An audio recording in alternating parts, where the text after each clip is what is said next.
ഈശോമിശിഹായ്ക്ക് സ്തുതിയായിരിക്കട്ടെ.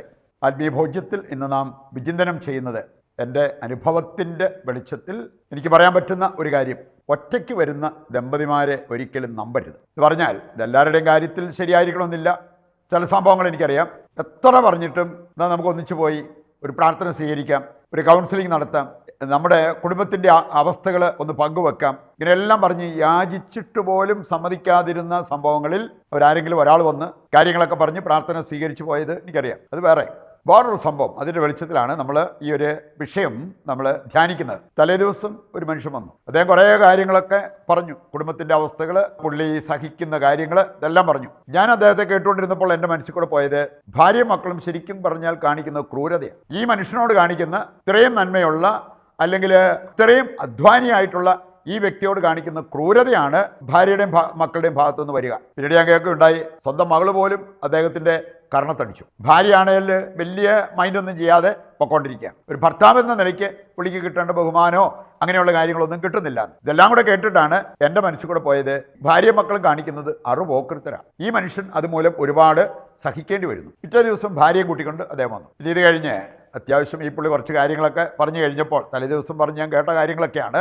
ഭാര്യ പറഞ്ഞൊരു കാര്യം, അച്ഛാ, ഈ പുള്ളി പറഞ്ഞതുപോലെ മക്കൾ പെരുമാറി, എൻ്റെ ഭാഗത്തുനിന്നും ചില കാര്യങ്ങളൊക്കെ സംഭവിച്ചു എന്നുള്ളത് ശരിയാണ്. എന്തുകൊണ്ട് അത് സംഭവിച്ചു? അച്ഛൻ ചോദിച്ചു, എന്തുകൊണ്ടാണ്? അതിൻ്റെ പശ്ചാത്തലം എന്തായിരുന്നു? എനിക്കതൊന്നും തലേ ദിവസം അറിയത്തില്ലായിരുന്നു. അതുകൊണ്ടാണ് ഞാൻ ഈ മനുഷ്യൻ അനീതി സഹിക്കുകയാണ്, ഭാര്യ മക്കളും കാണിക്കുന്നത് അറുപോക്കൃത്തരമാണ് എന്നൊക്കെ ഞാൻ വിചാരിച്ചത്. ഇതിനുശേഷം ഭാര്യ കുറേ കാര്യങ്ങളൊക്കെ പറഞ്ഞു. അതായിരുന്നു എന്തുകൊണ്ട് എന്നുള്ളതിന് ആ ഒരു ഉത്തരമായിട്ട് മാറിയത്. മക്കളിങ്ങനെ പെരുമാറിയെങ്കിൽ, ഞാൻ ഈ രീതിയിൽ പെരുമാറിയെങ്കിൽ അതിൻ്റെ പിന്നിൽ ചില കാര്യങ്ങളുണ്ട്. എന്നിട്ട് അവർ അതെല്ലാം വിശദീകരിച്ച് പറഞ്ഞു. ഇതെല്ലാം കേട്ട് കഴിഞ്ഞപ്പോൾ ഒരു കാര്യം എനിക്ക് ബോധ്യപ്പെട്ടു, ഇങ്ങനെ ഈ ദമ്പതിമാർ ഒറ്റയ്ക്ക് വരുമ്പോൾ അവരെ നമ്പരുത്. രണ്ടുപേരെയും കേട്ട് കഴിഞ്ഞാൽ മാത്രമേ നമുക്ക് ശരിയായ രീതിയിൽ ഒരു ഒബ്ജക്റ്റീവായിട്ടുള്ള ഒരു തീരുമാനത്തിൽ നമുക്ക് എത്താൻ പറ്റുള്ളൂ. ഇവർ രണ്ടുപേരും ഓരോരുത്തരും ഒറ്റയ്ക്കിരുന്ന് സംസാരിക്കുമ്പോൾ സബ്ജക്റ്റീവായിട്ട് പോകാനുള്ള സാധ്യത വളരെയേറെയാണ്. കല്ല് വെച്ച നുണ പറയാനും മടിക്കില്ല എന്നുള്ളത് ഈ ഒരു സംഭവത്തോടു കൂടി എനിക്ക് മനസ്സിലായ ഒരു കാര്യമാണ്. അതിൻ്റെ വെളിച്ചത്തിൽ ഏതാനും ചില കാര്യങ്ങൾ നമുക്ക് വചനം ചേർത്ത് പഠിക്കാനായിട്ട് പരിശ്രമിക്കാം. ഒന്നാമത്തെ കാര്യം, ആരെയും നമ്മൾ കണ്ണടച്ച് വിശ്വസിക്കരുത്. ഇനി പലരും പല രീതിയിൽ നമ്മുടെ അടുത്തേക്ക് വന്നേക്കാം, പലരും പലതും പറഞ്ഞേക്കാം. ഇനി അതെല്ലാം നമ്മൾ അതുപോലെ തന്നെ വിഴുങ്ങരുത്. വിഴുങ്ങിയാൽ അത് പ്രശ്നമാകും എന്നുള്ളത് കർത്താവിൻ്റെ വചനവും നമ്മെ പഠിപ്പിക്കുന്നുണ്ട്. ഇതുപോലുള്ള സംഭവങ്ങളെല്ലാം നമ്മെ പഠിപ്പിക്കുന്നത് ആ ഒരു കാര്യമാണ്. സുഭാഷിതങ്ങൾ 14:12 അവിടെ പറഞ്ഞിരിക്കുന്ന ഒരു കാര്യം, ശരിയെന്ന് നിനക്ക് തോന്നുന്നത് ചിലപ്പോൾ നിന്നെ മരണത്തിലേക്ക് നയിക്കുന്നതായിരിക്കും. ശരിയെന്ന് മറ്റുള്ളവർ പറഞ്ഞാലും ശരിയായിരിക്കണമെന്നില്ല. അതുകൊണ്ടാണ് ചുമ്മാ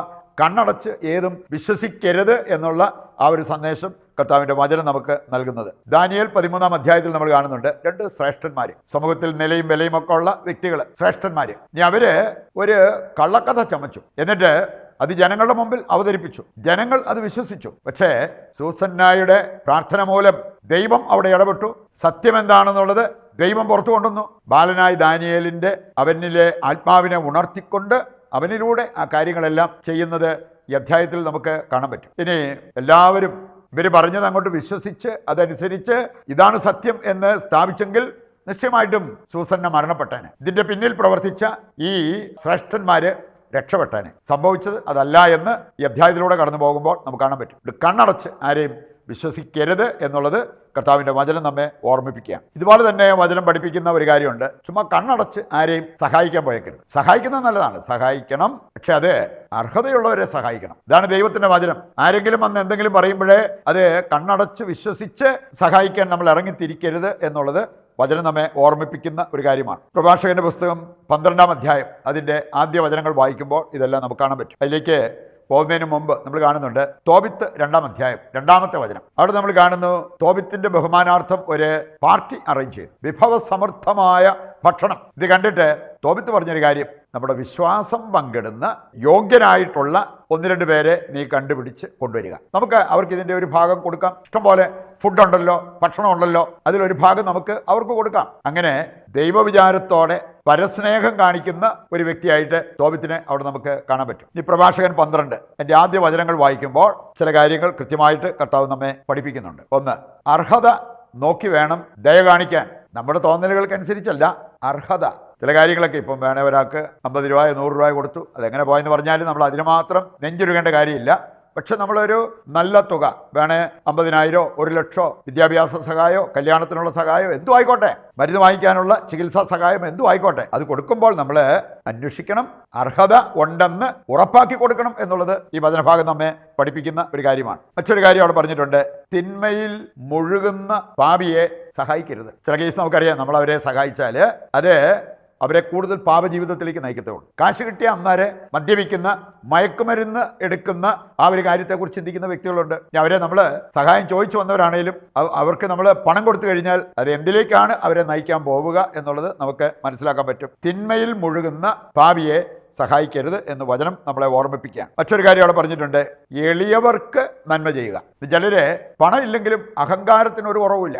അവരുടെ സമീപനം, സംസാരം, അങ്ങനെയുള്ള കാര്യങ്ങളൊക്കെ കാണുമ്പോൾ നമുക്കറിയാം അഹങ്കാരത്തിന് ഒരു കുറവുമില്ല. ഇവിടെ പറഞ്ഞിരിക്കുകയാണ്, എളിയവർക്കാണ് നമ്മൾ നന്മ ചെയ്യേണ്ടത്. ദൈവഭയം ഇല്ലാത്തവരെ സഹായിക്കാൻ പോകരുത്. ദൈവഭയം, ആ ദൈവഭയം അത് നോക്കി യോഗ്യരായിട്ടുള്ള വ്യക്തികളെ സഹായിക്കുമ്പോൾ അത് നല്ലൊരു കാര്യമാണ് എന്ന് കർത്താവിൻ്റെ വചനം നമ്മെ ഓർമ്മിപ്പിക്കുക. അവസാനമായിട്ട് ഒരു കാര്യം കൂടി നമ്മൾ മനസ്സിലാക്കിയിരിക്കുന്നത് നല്ലതാണ്, കണ്ണടച്ച് ആരെയും വിധിക്കരുത്. കണ്ണടച്ച് ആരെയും വിശ്വസിക്കരുത് എന്നതുപോലെ തന്നെ കണ്ണടച്ച് ആരെയും വിധിക്കരുത് എന്നുള്ളതും കർത്താവിൻ്റെ വചനം നമ്മെ ഓർമ്മിപ്പിക്കുന്നുണ്ട്. മത്തായി 7:1 മുതൽ വായിച്ചാൽ, വിധിക്കപ്പെടാതിരിക്കാൻ നിങ്ങൾ വിധിക്കരുത്. അതുപോലെ തന്നെ നമുക്ക് കാണാൻ സാധിക്കും, മത്തായി 15-ാം അധ്യായം അതിൻ്റെ 14-ാമത്തെ വചനം എടുത്താൽ, മത്തായി 15:14 അവിടെ ചോദിച്ചിരിക്കുന്നത്, ഒരു അന്ധൻ എങ്ങനെ അന്ധനെ നയിക്കാൻ പറ്റും? മറ്റുള്ളവരെ നമ്മൾ വിധിക്കാതിരിക്കണം. അതുപോലെ തന്നെ നമ്മൾ അറിവുള്ളവരായി മാറണം. ഒന്ന്, പഠിക്കാതെ പഠിപ്പിക്കാൻ പോകരുത്. അങ്ങനെയുള്ളവർ അന്ധനെ കുഴിയിൽ വീഴിക്കുന്ന അതിന് സമാനമായിരിക്കും പഠിക്കാതെ പഠിപ്പിക്കുന്നവർ. രണ്ടാമത്തേത്, ഒരുങ്ങാതെ പ്രസംഗിക്കാൻ പോകരുത്. പ്രഭാഷകൻ 33:4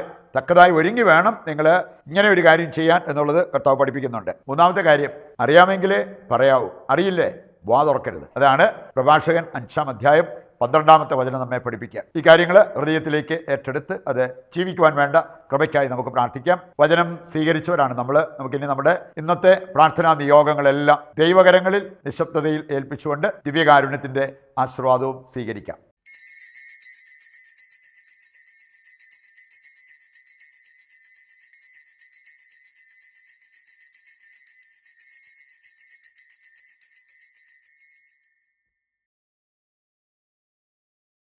പരിശുദ്ധ പരമ ദിവ്യകാരുണ്യത്തിന് എന്നേരവും ആരാധനയും സ്തുതിയും പുകഴ്ചയും ഉണ്ടായിരിക്കട്ടെ. മറ്റൊരു എപ്പിസോഡുമായി നാളെ വീണ്ടും നമുക്ക് ഒന്നിക്കാം. ദൈവം നിങ്ങളെ സമൃദ്ധമായി അനുഗ്രഹിക്കട്ടെ.